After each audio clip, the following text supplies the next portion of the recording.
Dans la dernière capsule, on a parlé de la recherche commerciale. Donc, la recherche commerciale nous permettait de connaître bien notre environnement macro et micro.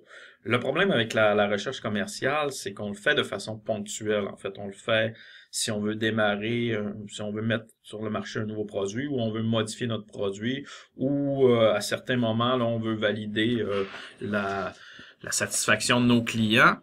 Donc, qu'est-ce qu'on fait maintenant si on veut aller continuellement parce que l'environnement il change constamment? Comment on peut faire pour s'assurer on ait toujours l'information à jour, qu'on rate pas des choses importantes? Donc, c'est avec la veille stratégique. C'est ce dont je vais vous parler là dans cette capsule.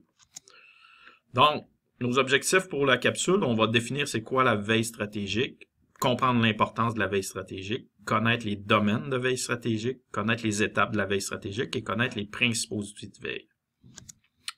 Bon, premièrement, on va se donner une définition de la veille. On va aller voir le Grand Dictionnaire terminologique du Québec. J'utilise souvent ce Grand Dictionnaire-là quand je veux savoir les termes exacts. C'est un outil très intéressant. Donc, si je vais sur le site, qu'est-ce qu'on nous dit? On va attendre que ça ouvre. Donc, la veille stratégique, donc c'est une activité de surveillance permanente de l'environnement externe ou externe d'une organisation qui doit permettre un repérage de signes ou d'indices révélateurs de changements importants. Donc, on va continuellement surveiller notre environnement pour voir y a-t-il des éléments, des indices qui nous donnent qui nous indiquent qu'il y a un changement important dans l'environnement. Donc, la veille permet de tirer le meilleur parti de ressources d'information publiquement accessibles afin d'améliorer la compétitivité d'une organisation. L'analyse, la synthèse, de même que l'utilité de l'information dans la prise de décision, différencie la veille de la recherche documentaire traditionnelle. Donc, la veille est différente de la recherche documentaire traditionnelle parce qu'elle est en continu.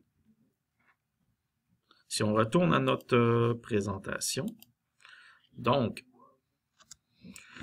pourquoi on fait de la veille? Comme je disais tout à l'heure, l'environnement est en constant changement, donc il faut surveiller son évolution de façon continue. Si vous ne le faites pas, peut-être vos concurrents le font, donc c'est important.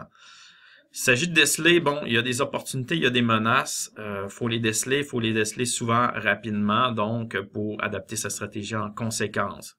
Réagir rapidement, on peut contrer les menaces, saisir des opportunités. Si un nouveau programme, un programme de financement des petits producteurs, si vous n'êtes pas au courant, il y aura un problème, peut-être vous n'allez pas saisir l'opportunité. Donc, ensuite, on peut regarder également ce que font nos concurrents. Donc, on va s'inspirer de nos concurrents, découvrir les nouvelles tendances, qu'est-ce qui s'en vient. Donc, il y a 3 domaines de veille stratégique. Il y a la veille de l'environnement d'affaires. C'est vraiment, on va regarder qu'est-ce qui se passe dans le macro-environnement. On se rappelle l'acronyme PEST pour décrire l'environnement.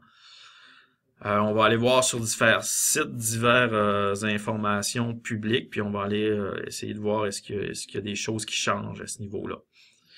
Ensuite, la veille de l'image de marque, c'est on veut savoir qu'est-ce que les gens disent de nous, qu'est-ce que les gens disent de notre produit, le public en général, mais surtout nos clients, qu'est-ce qu'ils disent de nous. Ensuite, comment on va réagir à cette critique maintenant. Une fois qu'on le sait, on peut réagir, mais il faut savoir comment réagir. Puis finalement, la veille concurrentielle, c'est qu'on va observer qu'est-ce que font nos clients. Donc, on va premièrement savoir qui sont-ils, qu'est-ce qu'ils font, quelles sont leurs stratégies, qu'est-ce qu'ils offrent comme produit, c'est quoi leur prix. Donc, est-ce qu'on peut s'inspirer d'eux? Ensuite, on va regarder les concurrents directs, mais également indirects. Est-ce qu'il y a des produits de substitution qui se développent? Si on voit qu'il y a un produit de substitution qui se développe dans notre cours, qui va peut-être venir en concurrence avec notre produit, il faut le savoir rapidement pour s'adapter. Donc, quelles sont les étapes de la veille stratégique? Premièrement, on va définir les éléments à surveiller. Donc, qu'est-ce qu'on veut savoir? Un peu comme on disait là, au niveau de la recherche commerciale, on va définir nos objectifs. Qu'est-ce qu'on veut savoir? Qu'est-ce qu'on doit surveiller? Qu'est-ce qui est important? Maintenant, définir quelles sources qu'on va surveiller. Il y a diverses sources qui peuvent nous donner de l'information pertinente. Maintenant, on va les sélectionner. On les verra pas toutes, mais on va sélectionner les plus pertinentes. Puis, on va se dire à quelle fréquence qu'on va faire, on va la vérifier. On va définir des outils de recherche. Il y a divers outils pour nous aider de faire de la veille stratégique. on va définir une façon de consigner l'information et de la partager aux collaborateurs. Donc, c'est pas tout là de voir l'information, il faut la consigner quelque part pour y avoir accès. Est-ce qu'on va utiliser une façon électronique? C'est ce que je vous suggère là, d'avoir des dossiers électroniques qui nous permettent de repérer rapidement l'information, qu'elle soit bien classée, et ensuite peut-être faire un tri de cette information-là pour la partager à ses collaborateurs, qui peut être ses associés, des alliés par exemple, des gens d'une même association. On peut faire de la veille aussi en collaboration avec d'autres mondes, c'est ce qui est intéressant. Vous êtes un groupe de producteurs, peut-être vous pourrez faire de la veille ensemble à un moment donné. Le cours, quand on répond aux exercices, ce que vous avez fait, l'observation en épicerie, c'était vraiment de la veille stratégique. Vous avez été plusieurs à le faire, donc plus on est de monde. Donc, il y a énormément d'informations. Si on est beaucoup de monde à repérer cette information-là, ça peut être très pertinent, très efficace. Donc, on va faire la veille de façon continue selon notre plan, notre stratégie. On va consigner l'information dans un endroit centralisé, accessible aux gens à qui on veut partager l'information. Puis, on va bien classer cette information-là. Puis, on va ponctuellement analyser l'information pour savoir si on ne doit pas adapter notre stratégie. On va partager l'information aux collaborateurs. Puis, on va prendre des décisions en fonction de ce qu'on retrouve dans notre veille. Donc, des outils de veille, il y en a plusieurs. Il y a ce qu'on appelle les agrégateurs de flux RSS. Par exemple, dans les journaux en ligne, par exemple la presse, les affaires, il y a ce qu'on appelle un flux RSS, c'est de l'information transmise électroniquement, puis il y a des logiciels qui nous permettent d'agréger les flux. En fait, on surveille des périodiques spécialisés, puis on va regarder avec un logiciel, on va pouvoir voir les articles, on pourra avoir des fils, des mots-clés, des articles qui vont pouvoir qui vont nous dire les choses intéressantes. Donc, on va avoir tout centralisé, par exemple, ce qu'on retrouve dans les médias, tout centralisé, ce qui nous intéresse. Donc, ça va nous inviter d'aller voir dans plusieurs journaux.